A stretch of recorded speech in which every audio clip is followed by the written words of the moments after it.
وعن ابي ذر الغفاري رضي الله تعالى عنه قال قال رسول الله صلى الله عليه وسلم يقول الله تبارك وتعالى يا عبادي إني حرمت الظلم على نفسي وجعلته بينكم محرما فلا تظالموا رواہ مسلم۔ یہ مسلم کی حدیث ہے۔ اس حدیث کو بیان کرنے والے صحابی وہ سادہ لوح سادہ مزاج صحابی حضرت ابو ذر غفاری رضی اللہ تعالی عنہ ہیں۔ جیسا کہ ہم نے بار بار آپ کی سیرت کے بارے میں باتیں بیان فرمائیں اور ابو ذر غفاری رضی اللہ تعالی عنہ کی سادگی کس قدر تھی اس کے بارے میں ہم نے آپ کے سامنے رکھا۔ ابو ذر غفاری رضی اللہ تعالیٰ عنہ کے بارے میں ایک واقعہ یہ بھی بیان کیا جاتا ہے کہ ایک مرتبہ حضرت عمر بن خطاب رضی اللہ تعالی عنہ کی خلافت میں ایک آدمی اونٹ چرا رہا تھا، اور اونٹ جب چرا رہا تھا تو اس کا اونٹ جو ہے ایک دوسرے آدمی کے کھیت میں داخل ہوا اور اس کی فصل کو کھا لیا۔ اس کی فصل کھانے کے بعد وہ کھیت والا آیا اور غصے میں اس نے ایک بڑا سا پتھر اٹھا کر اس اونٹنی کو مار دیا، تو اونٹنی آن دا سپاٹ وہ جو ہے ختم ہو گئی۔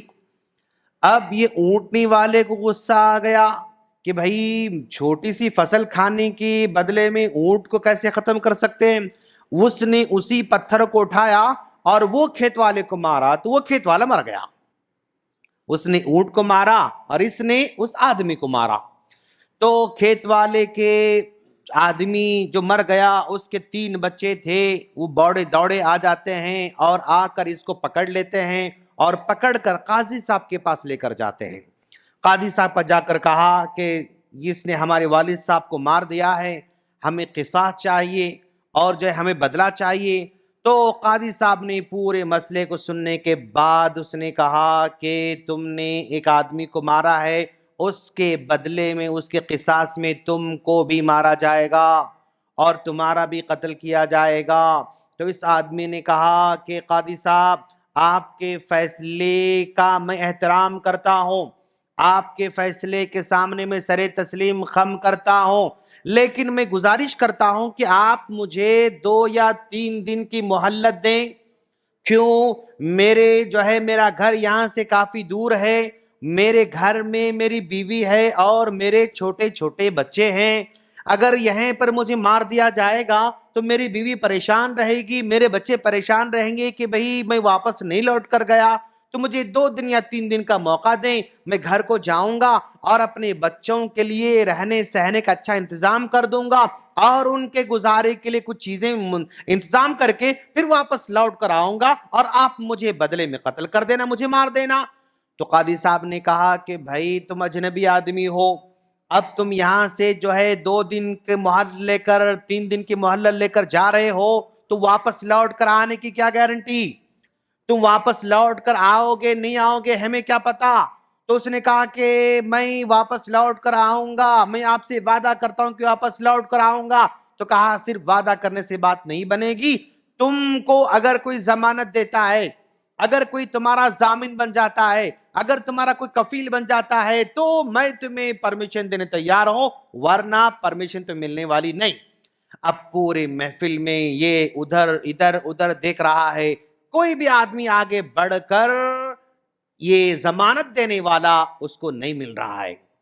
آخرکار اس محفل میں ابو ذر غفاری رضی اللہ تعالیٰ عنہ تھے، انہوں نے دیکھا کہ کوئی بھی آدمی اس کو ضمانت دینے تیار نہیں، اور یہ لگتا ہے کہ بھئی اس نے جو مارا یعنی جو اس نے قتل کیا وہ قتل کے ارادے سے نہیں مارا تھا، پتھر مار دیا تو وہ مر گیا، یہ آدمی سچا ہے ایسے لگ رہا ہے۔ تو ابو ذر غفاری رضی اللہ عنہ کھڑے ہو کر کہا کہ میں اس آدمی کی ضمانت دیتا ہوں، اگر یہ واپس لوٹ کر نہیں آئے تو مجھے مار دیا جائے۔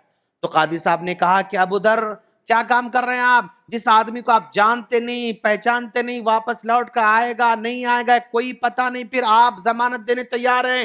کیا آپ جانتے ہیں کہ اگر واپس لوٹ کر نہیں آئے گا تو آپ کو مارا جائے گا؟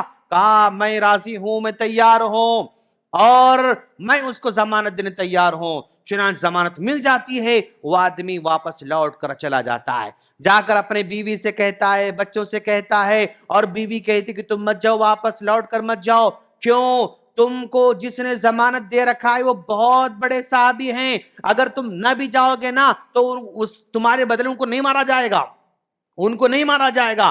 آدمی نے کہا نہیں، میں نے وعدہ کر کے آیا ہے اور میں نے اللہ کو گواہ بنا کر آیا ہے، میں نے اللہ گواہ بنا کر آیا ہے، لہذا واپس لوٹ کر جاؤں گا۔ اس نے رہنے سے انتظام کیا، واپس لوٹ کر یعنی نکل رہا ہے ادھر، اور یہاں ایک دن گزر گئے، 2 دن گزر گئے، اور تیسرے دن کا عصر کا ٹائم ہو رہا ہے، اور قاضی صاحب پورے لوگ بیٹھے ہوئے ہیں، اگر عصر تک اگر نہ آئے تو پھر اس کے بدلے میں ابو ذر غفار رضی اللہ عنہ کو مارا جائے گا قصاص میں۔ چنانچہ اتنے میں جو ہے وہ اپنی اونٹنی کو بھگاتے بھگاتے بھگاتے آ جاتا ہے اور ہانپتا رہتا ہے، اور آ کر کہتا ہے کہ قاضی صاحب میں حاضر ہوں اور بدلے مجھے قصاص مجھے مارا جائے۔ ابو ذر غفار رضی اللہ تعالیٰ عنہ اور سارے لوگ اللہ کا شکر ادا کرتے ہیں، اور پھر پوچھا قاضی صاحب نے کہ بھائی تم اگر چاہو تو بھاگ سکتے تھے، پھر واپس کیوں لوٹ کر آئے؟ اپنی جان بچا کر تم جا سکتے تھے اور ہم تمہیں پکڑ بھی نہیں سکتے تھے، تم کہاں سے آئے کیا ہے پتہ بھی نہیں تھا ہمیں۔ تو اس نے کہا میں اگر بھاگ کر چلا جاتا تو لوگ یہ کہتے کہ ایسا زمانہ آیا جس میں لوگ اللہ سے کیا گیا وعدہ بھی نبھانے والے نہیں رہے، تو اللہ سے جو میں نے وعدہ کر رکھا تھا اگر میں اس کو نہ نبھاتا تو لوگ دوسروں پر بھروسہ کرنا چھوڑ دیتے، کوئی آدمی اللہ کا واسطہ بھی دیتا تو نہیں مانتے۔ بھائی ایسے اللہ کے وعدے کرنے والے بہت ہیں، ایسے انشاءاللہ کہنے والے بہت لوگ ہیں، ہاں، اور جو ہے وعدہ کرنے والے بہت لوگ ہیں، لہذا میں اس اللہ کے عہد کو توڑنا نہیں چاہتا تھا، اس لیے یہاں پر آیا۔ ابو ذر غفاری سے قاضی صاحب نے پوچھا، قاضی صاحب کہتے ہیں کہ ابو ذر بھائی تم اس کو جانتے نہیں پہچانتے، تم نے کیسے ضمانت دے دی؟ اگر نہیں آتا تو پھر تمہاری جان چلی جاتی تھی۔ تو ابو ذر غفاری نے کہا اگر میں اس کو ضمانت نہیں دیا ہوتا تو لوگ کہتے کیسا زمانہ آیا، ایک مجبور آدمی اگر تھوڑی ضمانت مانگ رہا ہے تو کوئی ضمانت تیار نہیں ہے، لوگوں کا بھروسہ ختم ہو جاتا، لوگوں کا جو ہے یعنی ضمانت دینے کا جو تصور ہے وہ ختم ہو جاتا، لہذا میں نہیں چاہتا کہ ضمانت دینے کا تصور ختم ہو جائے، جان چلی جائے لیکن ضمانت دینے کا تصور باقی رہے، اس لیے میں نے ضمانت دیا۔ ان دونوں کی باتوں کو سننے کے بعد وہ بچوں نے کہا ہم نے ان کو معاف کر دیا، ہم نے ان کو معاف کر دیا۔ قاضی صاحب ان سے پوچھا بھائی تم کیوں معاف کر رہے ہو؟ کہا اگر ہم معاف نہیں کریں گے تو لوگ یہ کہیں گے کیسا زمانہ آیا کہ معافی کرنے کا تصور ختم ہو چکا ہے، معاف کرنے کا تصور ختم ہو چکا ہے۔ تو یہ سیدھا سادہ واقعہ کس کے ساتھ پیش آ رہا ہے؟ ابو ذر غفار رضی اللہ عنہ کے ساتھ پیش آ رہا ہے۔ ایسے صحابی کہتے ہیں کہ اللہ کے رسول صلی اللہ علیہ وسلم نے فرمایا، اللہ تعالیٰ فرماتا ہے یا عبادی اے میرے بندو انی حرمت الظلم علی نفسی، میں نے ظلم کو اپنے آپ پر حرام قرار دیا ہے، وجعلتہ بینکم محرما، اور میں نے تمہارے درمیان بھی ظلم کو حرام کر دیا ہے، فلا تظالموا، تم ایک دوسرے پر ظلم مت کرو۔ یہ اللہ تعالیٰ کی وارننگ ہے۔ ظلم 3 طریقے کا ہوتا ہے، ایک ظلم اللہ کے ساتھ ہوتا ہے، بندہ اللہ پر ظلم کر رہا ہے، وہ کیسا ظلم ہے؟ اگر بندہ اللہ کے ساتھ اگر شرک کرے تو وہ اللہ پر ظلم کر رہا ہے، اگر وہ توبہ کر لیتا ہے تو اللہ اس کو معاف کر دے گا۔ اللہ کے ساتھ ہونے والا ظلم اگر بندہ توبہ کر لے تو اللہ معاف کر کے چھوڑنے والا ہے۔ دوسرا ظلم بندہ اپنے آپ پر ظلم کرتا ہے، بندہ اپنے آپ پر ظلم کرتا ہے۔ اپنے آپ پر کیا ظلم کرتا ہے؟ بندہ جب گناہ کرتا ہے تو گویا وہ اپنے آپ پر ظلم کر رہا ہے، گناہ کرنے والا بندہ اپنے آپ پر ظلم کر رہا ہے، اگر ایسا بندہ بھی توبہ کر لے اللہ معاف کر دیتا ہے۔ تو پہلا ظلم شرک کی شکل میں ہے، توبہ کرے معافی ہو جائے گی۔ دوسرا ظلم گناہ کی شکل میں ہے، اگر توبہ کرے معافی مل جائے گی۔ تیسرا ظلم بندے کا بندے پر ہوا کرتا ہے، ایک بندہ دوسرے بندے پر ظلم کرتا ہے، اگر یہ بندہ دوسرے پر ظلم کرے اور یہ توبہ کرے تو اس کی توبہ جو ہے قبول ہونے والی نہیں، الا یہ کہ یہ بندہ اس کو معاف نہ کرے۔